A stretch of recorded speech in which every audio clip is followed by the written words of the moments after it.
ED द्वारा सोनिया गांधी से पूछताछ के चलते पूरे देश में कांग्रेस द्वारा विरोध प्रदर्शन किया जा रहा है और आपको बता दें कि 25 जुलाई को फिर से पूछताछ के लिए सोनिया गांधी को बुलाया गया है। बताते चले कि ईडी के अधिकारियों ने करीब 3 घंटे तक कांग्रेस अध्यक्ष से पूछताछ की थी। वहीं पेशी से पहले दिल्ली पुलिस ने सोनिया गांधी के जनपद स्थित आवास और ईडी कार्यालय के बीच 1 किलोमीटर के रास्ते पर भारी संख्या में पुलिस बल को तैनात किया था। इलाके के आसपास यातायात पर भी प्रतिबंध था। वहीं कांग्रेस ने पार्टी के शीर्ष नेतृत्व के खिलाफ एजेंसी की कार्रवाई की कड़ी आलोचना की है और इसे राजनीतिक प्रतिशोध करार दिया है। इस कार्रवाई को लेकर कांग्रेस देश भर में प्रदर्शन करती हुई भी नजर आ रही है।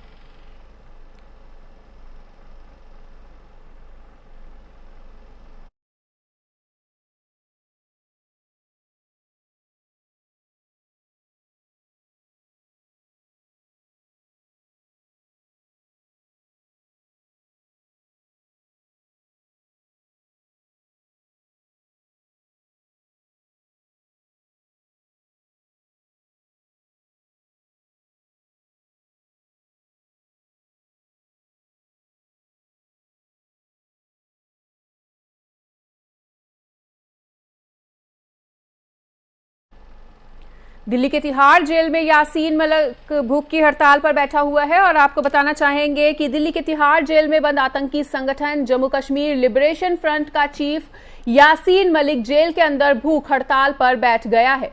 आतंकी यासीन मलिक का कहना है कि जो उसका मामला विचाराधीन चल रहा है उस पर सही से जांच नहीं की जा रही, इसलिए वो भूख हड़ताल पर बैठा हुआ है।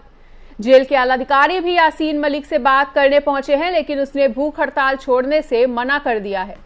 इससे पहले मलिक ने 13 जुलाई को दिल्ली की विशेष अदालत से पूर्व मुख्यमंत्री मुफ्ती मोहम्मद सईद की बेटी रूबिया सईद के अपहरण से जुड़े मामले में प्रत्यक्ष रूप से पेश होने और गवाहों से खुद जिरह करने की अनुमति मांगी थी और मलिक ने कहा था कि इसकी अनुमति न मिलने पर वो अनिश्चितकालीन भूख हड़ताल करेगा। मलिक वीडियो कॉन्फ्रेंस के जरिए अदालत के समक्ष पेश हुआ है और मलिक ने कहा था कि उसने अदालत में प्रत्यक्ष रूप से पेश होने की अनुमति के लिए सरकार को पत्र भी लिखा है। दरअसल ये मामला 8 दिसंबर साल 1989 को रूबिया सईद के किडनैपिंग से जुड़ा हुआ है और केंद्र में उस वक्त बीजेपी समर्थित वीपी सिंह सरकार थी। सरकार ने जम्मू कश्मीर लिबरेशन फ्रंट के 5 आतंकवादियों को रिहा कर दिया है और बताना चाहेंगे कि इसके बाद किडनैपर्स ने रूबिया को आजाद कर दिया था। दिल्ली के तिहाड़ जेल में बंद आतंकी संगठन जम्मू कश्मीर लिबरेशन फ्रंट का चीफ यासीन मलिक जेल के अंदर भूख हड़ताल पर बैठा हुआ है और बताना चाहेंगे कि इससे पहले भी 13 जुलाई को दिल्ली के विशेष अदालत से पूर्व मुख्यमंत्री मुफ्ती मोहम्मद सईद की बेटी रूबिया सईद के अपहरण से जुड़े मामले में प्रत्यक्ष रूप से पेश होने और गवाहों से खुद जिरह करने की उसने अनुमति भी मांगी थी।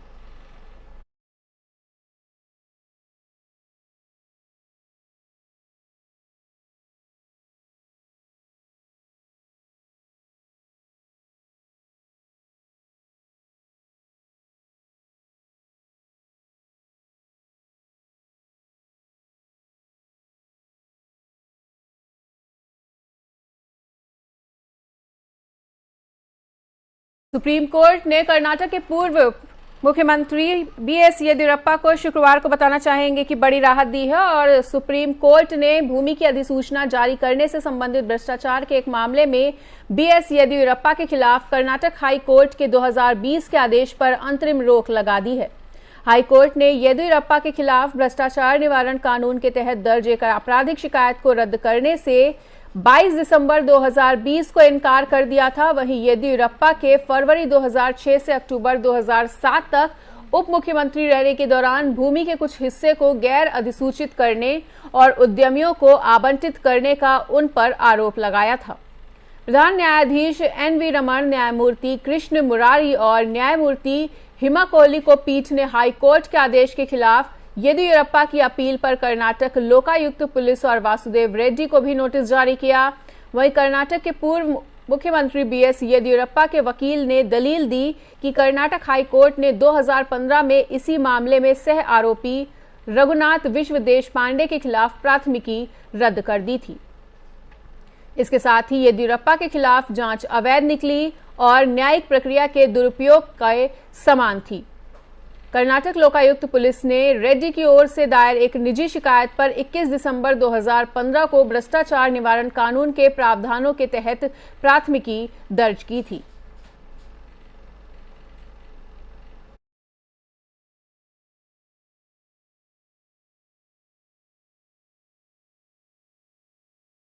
देश के हाथरस में एक बड़ा सड़क हादसा हो गया है और आपको बताना चाहेंगे कि हाईवे पर यह बड़ा सड़क हादसा हुआ है और सड़क हादसा आगरा अलीगढ़ हाईवे पर हुआ। हाईवे तेज रफ्तार में जा रहे एक ट्रक ने कांवड़ यात्रा से वापस आ रहे कांवड़ियों को टक्कर मार दी। वहीं ट्रक की चपेट में आने से कुल 7 कांवड़ियों की मौत हो गई है। इस घटना के बाद एक कांवड़िया ने बताया कि हम ढाबे पर खाना खाने जा रहे थे कि तभी एक ट्रक चालक ने ट्रक चढ़ा दिया। दुर्घटना में 7 से 8 लोग घायल हुए हैं और 4 से 5 लोगों की दुखद मृत्यु भी हो गई है।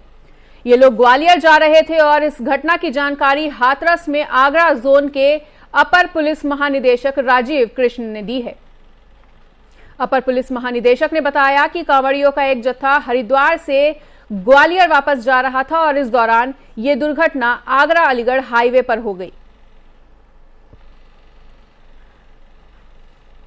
तो बताना चाहेंगे कि इस दौरान ये दुर्घटना आगरा अलीगढ़ हाईवे पर हुई है और दुर्घटना में 7 कांवड़ियों की मृत्यु बताई जा रही है।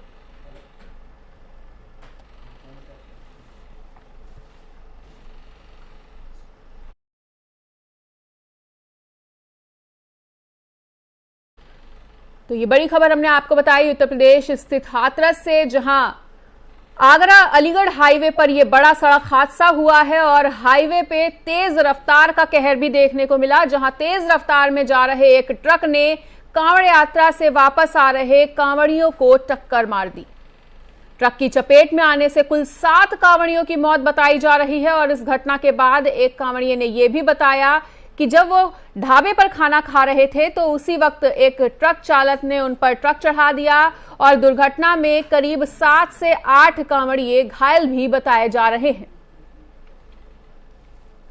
तो 7 कांवड़ियों की मौत भी हो गई है और बताना चाहेंगे कि ये लोग ग्वालियर जा रहे थे और इस घटना की जानकारी हाथरस में आगरा जोन के अपर पुलिस महानिदेशक राजीव कृष्ण ने दी है। अपर पुलिस महानिदेशक ने बताया है कि कांवड़ियों का एक जत्था जब हरिद्वार से ग्वालियर वापस जा रहा था और इसी दौरान ये दुर्घटना आगरा अलीगढ़ हाईवे पर हुई और दुर्घटना में 7 कांवड़ियों की मृत्यु हो गई है।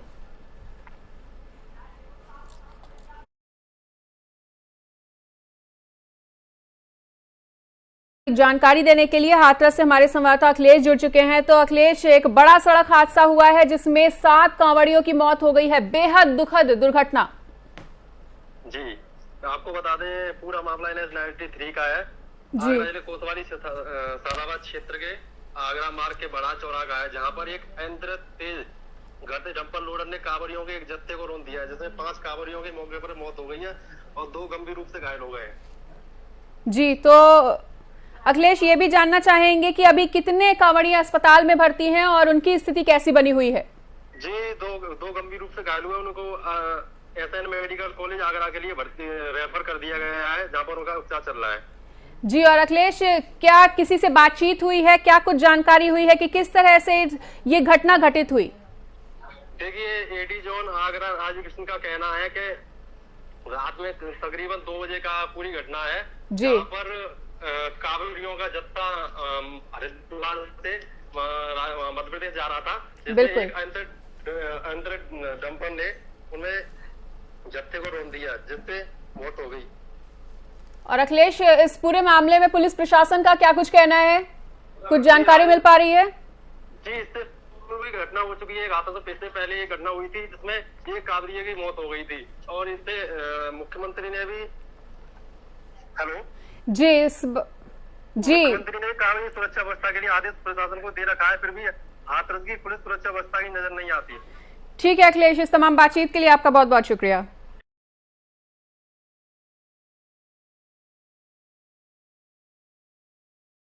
हादसा हाथरस में हुआ है, जहां 7 कांवड़ियों की इस दुर्घटना में मौत हो गई है और 2 गंभीर रूप से घायल बताए जा रहे हैं।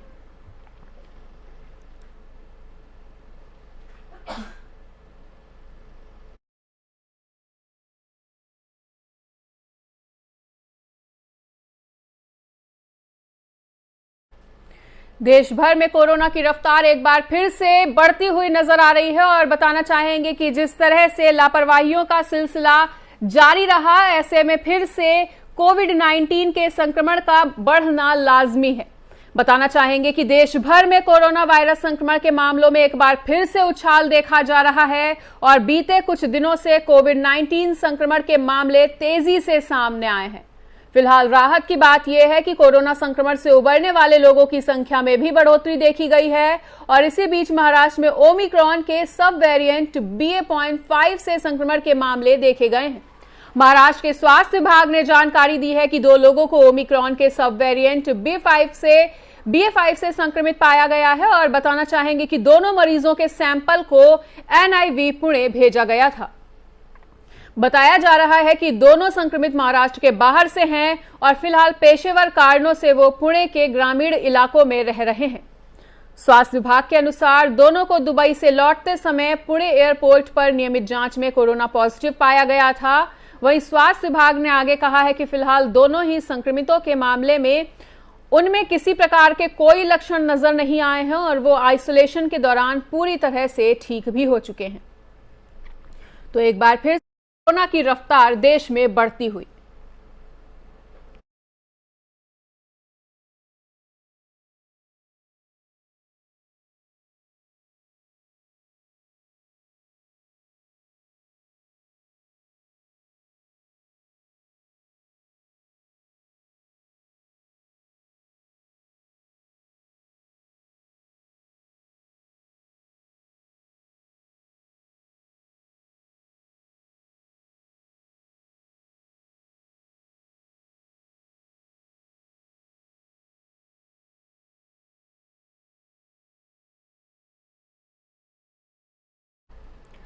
और अगली खबर शिक्षा विभाग के बड़े घोटाले की, जहां आपको बताना चाहेंगे कि पश्चिम बंगाल के चर्चित शिक्षा भर्ती घोटाले की जांच की आंच अब राज्य सरकार तक पहुंचती हुई नजर आ रही है। वहीं शिक्षा घोटाले की जांच अब मंत्रियों तक पहुंच चुकी है। ममता बनर्जी के नेतृत्व वाली सरकार में मंत्री पार्थ चैटर्जी की करीबी माने जाने वाली अर्पिता मुखर्जी के घर पर ईडी ने छापेमारी की तो करीब 20 करोड़ कैश बरामद हुआ है। पार्थ चैटर्जी के घर पर भी शुक्रवार से ही छापेमारी चल रही है और इसी बीच सवाल खड़े हो रहे हैं कि अर्पिता मुखर्जी कौन है और वो पार्थ चैटर्जी की करीबी कैसे बनी।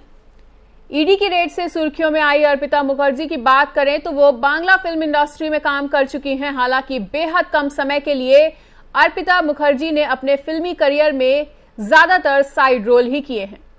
उन्होंने बांग्ला फिल्मों के अलावा उड़िया और तमिल फिल्मों में भी काम किया है। वहीं अर्पिता मुखर्जी बांग्ला फिल्मों के सुपरस्टार प्रोसेनजीत और जीत के लीड रोल वाली कुछ फिल्मों में भी साइड रोल कर चुकी हैं।